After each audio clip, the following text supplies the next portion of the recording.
Hello, everyone, and how are you all today? Thanks so much for being with me.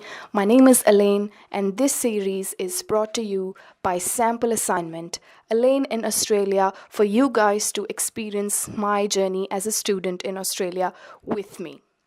That being said, I'm really happy to inform you guys that I've finally made it to Australia and I've started to live my dream. And I hope to keep you guys with me for you to be able to understand how to make the best decisions when you're as a student in Australia.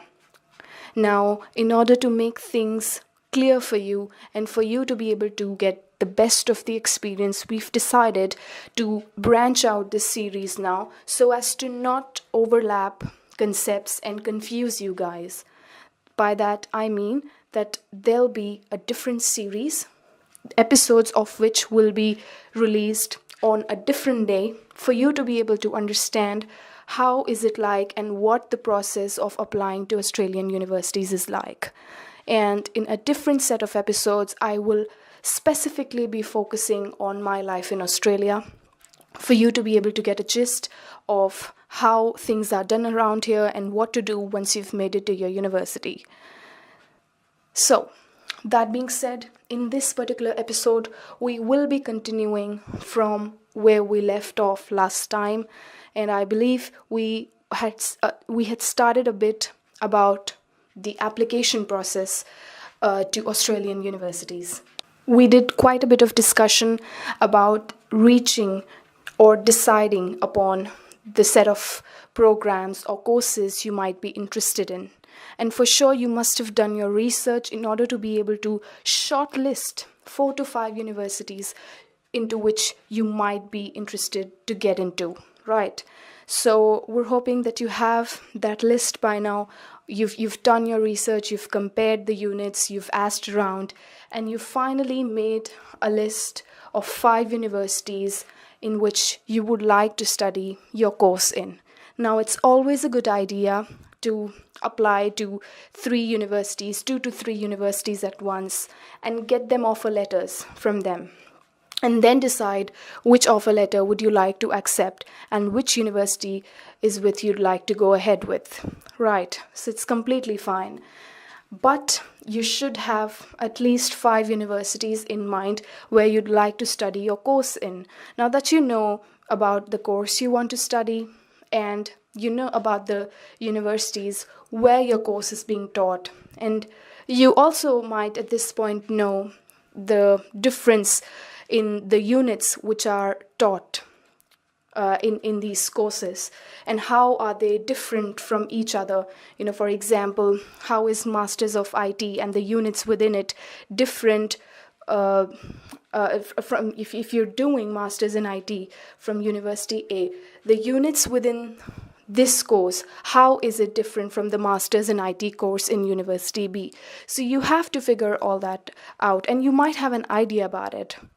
And you might also take your research a bit ahead and just see whether the desired or your desired specialization is provided by which university. You have to check that. So if University A provides specialization in cybersecurity, which is your area of interest, it might not be provided by University B, even though University B provides a very good Masters in IT program. So you have to do research at that level as well, so that ultimately you have a broad range of choices and you know that what your bigger plan is. So obviously that's one level of analysis for you to know the units within a particular program of a particular university and the specializations offered within that program. You should have an idea about that. And once you know that, the next step of analysis which you must carry out is the comparison of fee structure. Once you've compared that, you also might want to know the location of the campus to which you're going. So one by one at a time. Previously, almost at the end of the previous episode, we all were talking about some of the cream Australian universities. Now there's Australian National University, there's University of Melbourne, University of Sydney. These are some very good universities. And if you visit their websites, websites of these universities, and check out the program which you might want to study, or maybe a related course to your field of study, you can just understand the units which are taught there. You might even try to understand what their expectations are in terms of the eligibility of a candidate who wishes to apply to this university. And of course, you need to check out the fee structure. Now, I won't say that, especially these are some very good universities, I really won't say that it's easy to get into them, but it's not that hard. I mean, if you're a good student, if you've done fairly good in your academics and you have a clean record, it's quite likely that you'll be accepted into these universities. It's not that difficult, essentially because I've told you previously, the Australian government itself is very welcoming to international students, and the Australian application process into universities is not that tedious or difficult. So if you wish to apply to these universities, go into these universities, it's absolutely fine, and you can apply for them and you can definitely get into. The catch here is that the quality of education offered at these universities is amazing. It's great. Now, the Australian education system is like that. It's a mix of exams and assignments. I'll be explaining that later in a different series when I'll be talking about my week 1 and my week 2 journeys. But for now, you just understand this, that their way of teaching, their assignments, exam, and the whole program or the course in general would be difficult, definitely. And the challenges and the hurdles they set up for students, it's quite engaging, and you might want to just really focus on just your studies when you're into these universities as an international student, because the tasks, the assignments, the exams, they're definitely harder as compared to other universities which fall into the middle range. We'll come to that later, what these universities are. And that's why I think they're demanding a higher fee, because their quality of education is absolutely just at the top.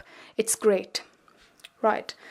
So definitely, if you think yourself as a person who's very good at academics and you just want to be the best in your field and you can afford the fee structure and everything, you should definitely go for these universities. It'll be worth it if your sole focus is to just enhance your technical skills, just enhance your technical knowledge and be the best in your course. So definitely you should go ahead with these unis. Now, some of the universities which fall into the middle range. Now, middle range, by that I mean that these universities are good and renowned, and will definitely their teaching style would be quite all right. It's good to be here, but the assignments, the exams shouldn't be as difficult as the cream universities like UniMel or University of Sydney. They shouldn't be that difficult, but nonetheless, the quality of education is all right. I mean, the world ranking of these middle-range Australian universities will be obviously, the ranking would be bigger than the ranking of the cream universities we talked about. But still, these are good options. It's not a bad idea to apply into these universities, especially because the education system is quite the same for all Australian universities. You will be given assignments and exams, and you'll be given access to a whole load of study material which you could avail from, which you could study and still become great in your chosen field. So there isn't any lack of opportunities if you wish to go ahead with these middle range universities. Examples of these universities are La Trobe, Monash, RMIT, Deakin, These are some of the middle range universities, and it's not a bad idea to apply to these universities. You'll get to be a part of many other things as a student here. You'll be able to have access to a good number of study material for you to be able to do well in your studies. And that I would say that it would not be that difficult to be able to complete your assignments or exams. Within these universities too, could be some comparisons which you can make. You'll have to ask around people. From my own research, I come to realize that some universities like Monash and RMIT, they have slightly difficult course structure, and there are other universities like La Trobe and Deakin where things shouldn't be that difficult and you should be able to do it quite well. So best of luck to you, to whichever university you wish to go to. And also, let me just talk about the fee. Now, the fee drastically drops down for these universities. It's quite high for the cream universities we talked about, but the fee structure of these middle range universities, I would say, become more affordable. That's one thing. And next up is the location, which you must find out about the location of these universities. Now, obviously, if you're spending so much going to a different country to study, you shouldn't, just take up a campus which is absolutely excluded, isolated, and makes your life dull. I mean, you'll be living in a room alone, and you'll have to do most of the things yourself. It's best to keep yourself entertained and to be in a place which has its noise. I mean, obviously it's important for you to focus on your studies and have that quiet time to time. But if you're in an absolutely isolated campus, then you might start to feel bored, upset. So you need to make a decision based on the location as well. Talking about that, I'll give you a short example. There's a university called Edith Cowan University.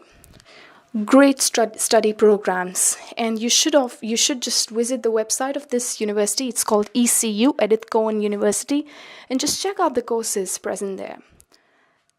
This university might even offer some of the less popular courses in Australia.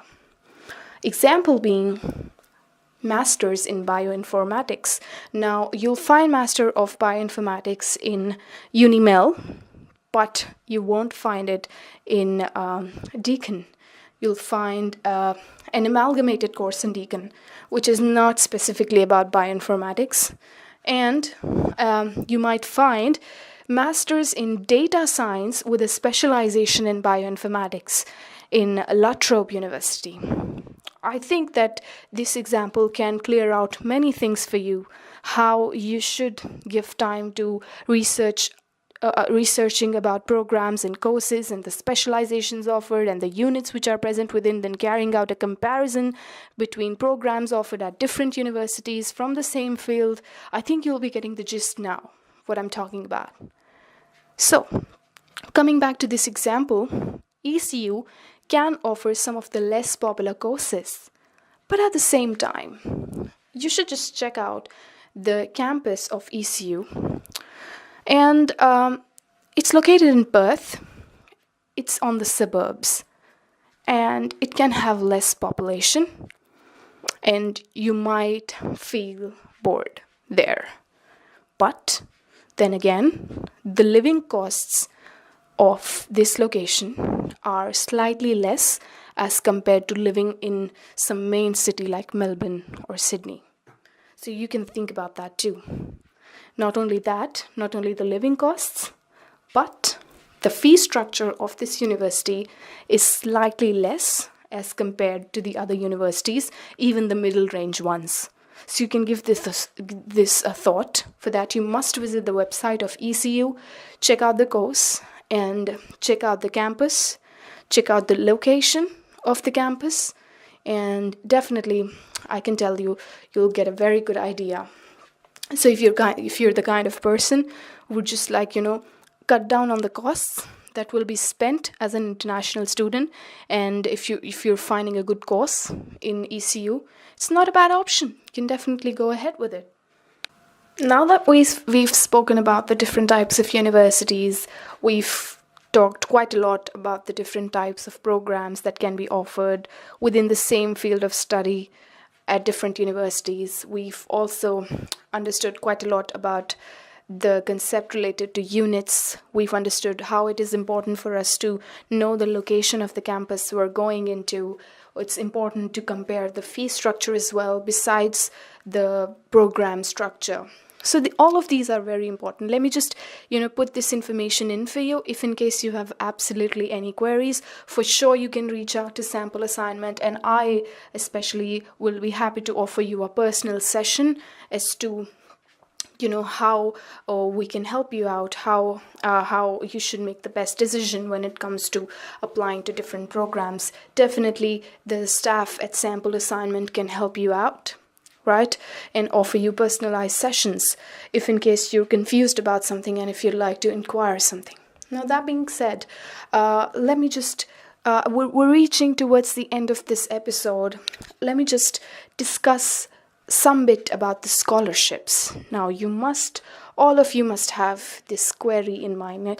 Alene, you're talking about the fee structure, you're talking about everything. Isn't there a way that we can study at UniMel maybe, but with a reduced fee? That's a very great question, guys. And if you are having this question in mind, it's a completely valid question. The hard truth is, it's slightly difficult to get absolutely good scholarships when you're applying to Australian university. That is a harsh truth. And some universities might offer around 20 to 25% of scholarship, that too based on your academic merit.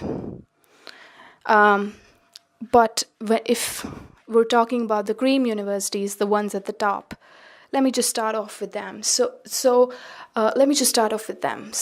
now what happens is that, let's say you've applied to University of Melbourne, and you've submitted the application. You're just waiting on their revert. The thing there is that they might offer you a scholarship based on your merit, your academic merit. Maybe around 10,000 AUD. Yes, that's possible.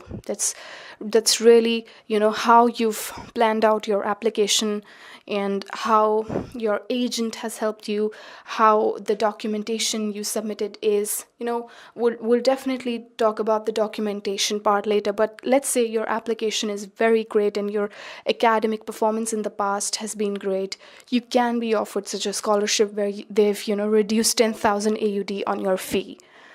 So that's possible. I won't say it isn't. It is possible, but that largely depends on your academic merit as well. If you have a tremendous academic background, it's quite possible that you get this scholarship. I'm talking about UniMel here. And you'll have to check out other websites, how things work out for them. It's always great to mail the universities about this, email them, contact them on chat support. If you can make an international call to these universities to ask about the scholarships, that can be great. You can reach out to them through chat, through email, through calls. All of that is possible.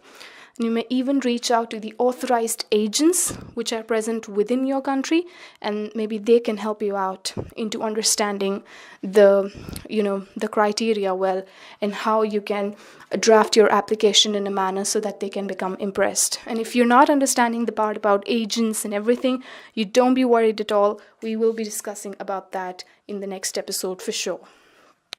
Well, I would not like to just brush up on this topic on scholarships. I know that you guys have many questions about it, and I'd like to address them all. I'd like to cover this topic properly. So for now, I'm ending this episode. In the next episode, we're surely going to talk about the scholarships and the whole process of application, what kind of documents you should supply, and what is the best way to apply to your desired university. So stay tuned, and thank you so much for being with us. And let's meet you in the next episode soon.